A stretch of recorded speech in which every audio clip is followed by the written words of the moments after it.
Hi. Hi, my name is Josh. And this is my Facebook. And this is my face. And this is my book. And we're live on Facebook. I don't know. I hope that green... Is there a green and blue, flashy thing going? If so, I apologize. I don't know why that is happening. That reduced it somewhat. Okay. Closing my son's door. Actually, I just moved it over to this side of my face over here now. It's right there. That's fun. I don't know. Alright. Well, let's read together, shall we? Tonight is chapter 16 of the Patchwork Girl of Oz. Book 7 in the Oz series. There's 28 chapters in this book, so we're already over halfway through. And then we get to go to book 8, which is called TikTok of Oz. So it's going to feature our favorite machine man. Alright. But this is chapter 16 of Patchwork Girl of Oz. It's called Princess Dorothy. You know her. Dorothy Gale was sitting in one of her rooms in the royal palace, while curled up at her feet was a little black dog with a shaggy coat and very bright eyes. She wore a plain white frock without any jewels or other ornaments except an emerald green hair ribbon, for Dorothy was a simple little girl and had not been in the least spoiled by her magnificence surrounding her.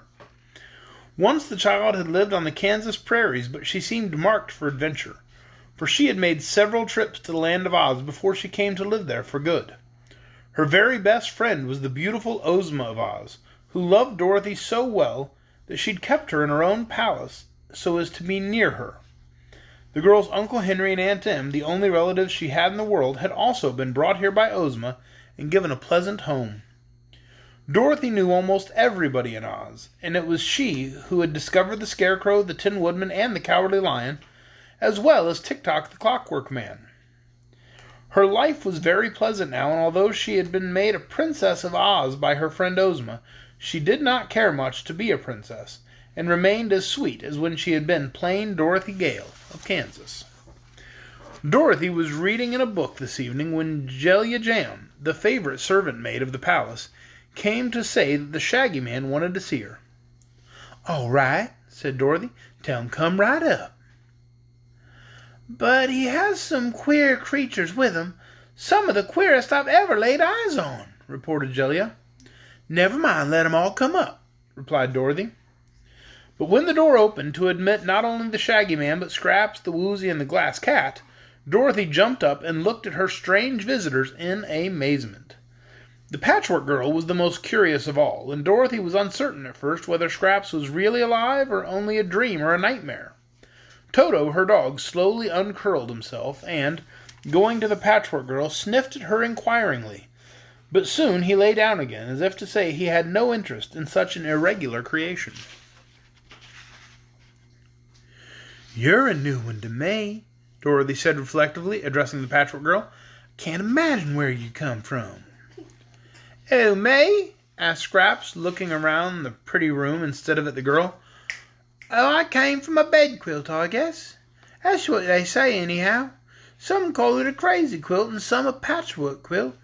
But my name is Scraps, and now you know all about me." "And not quite all," returned Dorothy with a smile. "I wish you'd tell me how you came to be alive." "That's a easy job," said Scraps, sitting upon a big upholstered chair and making the springs bounce up and down. "Margaret wanted a slave, so she made me out of the old bed quilt she didn't use. Cotton stuffing, suspender button eyes, red velvet tongue, pearl beads for teeth. A crooked magician made a powder of life, sprinkled me with it, and here I am. Perhaps you've noticed my different colours. A very refined, educated gentleman named the Scarecrow, whom I met, told me I am the most beautiful creature in all of Oz, and I believe him." "Oh, have you met our Scarecrow, then?" asked Dorothy, a little puzzled to understand the brief history related.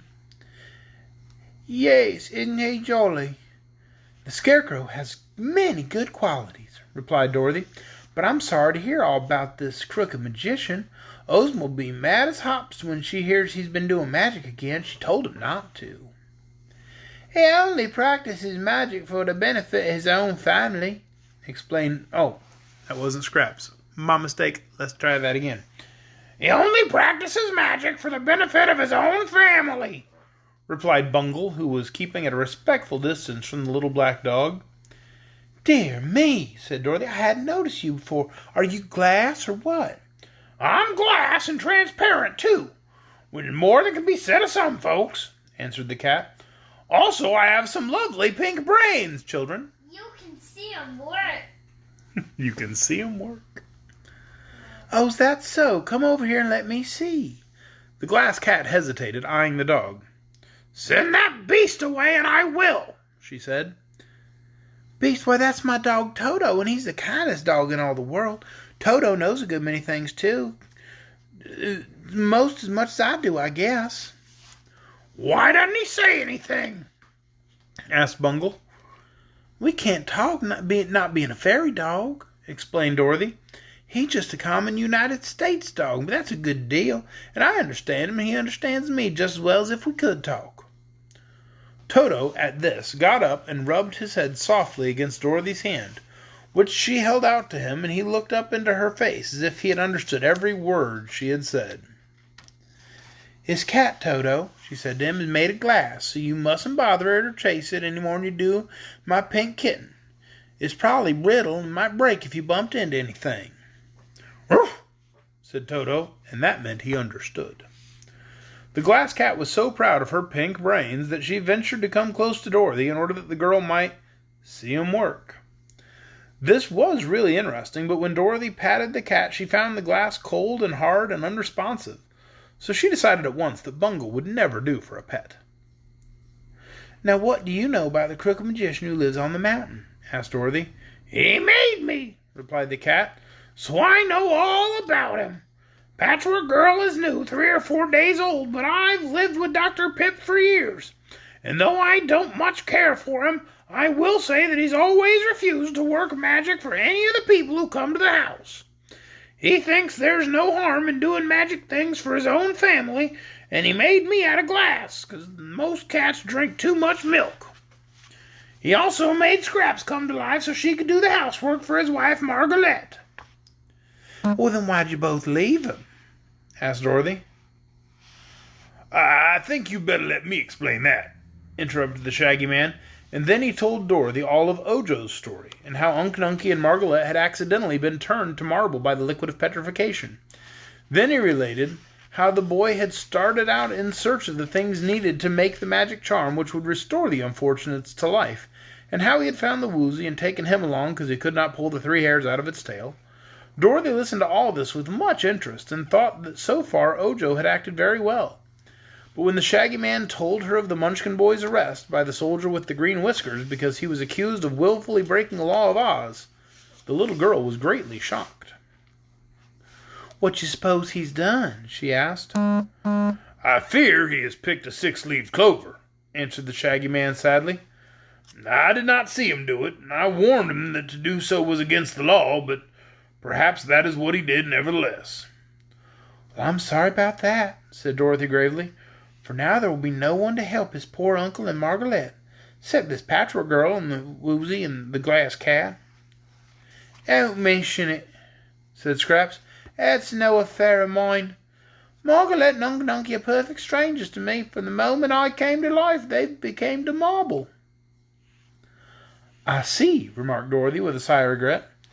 The woman forgot to give you a heart. I'm glad she did, retorted the Patchwork Girl.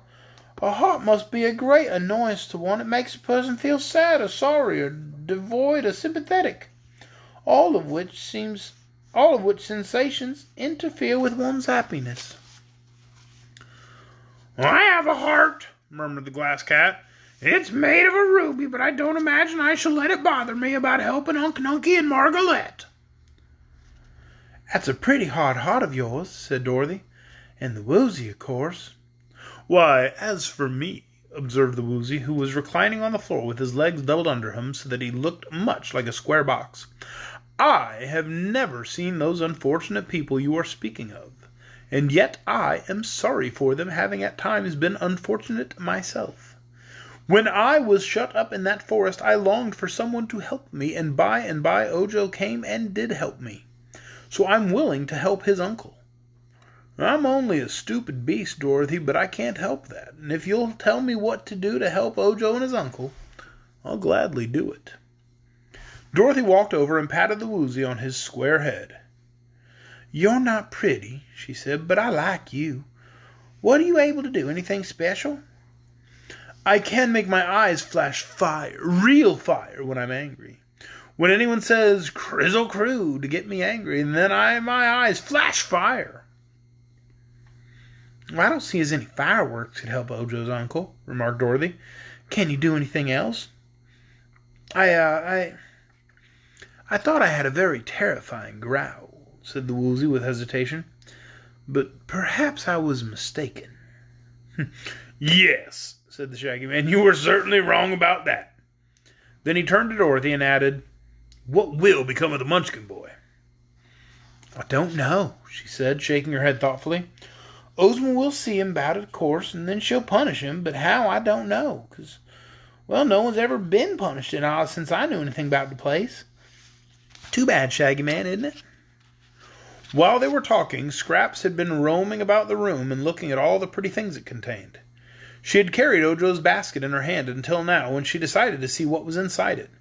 She found the bread and cheese, which she had no use for, and the bundle of charms, which were curious, but quite a mystery to her. Then, turning these over, she came upon the 6-leaved clover which the boy had plucked. Scraps was quick-witted, and although she had no heart, she recognized the fact that Ojo was her first friend.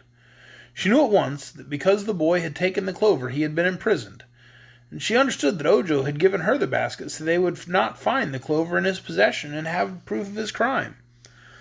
So, turning her head to see that no one noticed her, she took the clover from the basket and dropped it into a golden vase that sat on Dorothy's table. Then she came forward and said to Dorothy, "I wouldn't care to help Ojo's uncle, but I will help Ojo. He did not break the law. No one can prove he did, and that green-whiskered soldier had no right to arrest him." "Well, Ozma ordered the boy's arrest," said Dorothy. "And of course she knew what she was doing, but if you can prove Ojo's innocent, they'll set him free at once." "Well, they'll have to prove him guilty, won't they?" asked Scraps. "Well, I suppose so." "Well, I can't do that," declared the Patchwork Girl. It was nearly time for Dorothy to dine with Ozma, which she did every evening. She rang for a servant and ordered the Woozy taken to a nice room and given plenty of such food as he liked best. "That's honeybees," said the Woozy. "You can't eat honeybees, but you'll be given something just as nice," Dorothy told him. Then she had the glass cat taken to another room for the night, and the Patchwork Girl she kept in one of her own rooms, for she was much interested in the strange creature and wanted to talk with her again and try to understand her better. And that is the end of Chapter 16, Princess Dorothy. Tomorrow night, Halloween! There's going to be tricks and treats, and probably Chapter 17. Chapter 17 tomorrow night? Holy cow, Chapter 17 tomorrow night. Chapter 17 is called Ozma and Her Friends. I will likely have to record it early because I will probably be out tricking and treating with my children at 8 o'clock. But I'll record it early and I'll post it about 8 o'clock. I hope you get to watch it. Good night, everyone.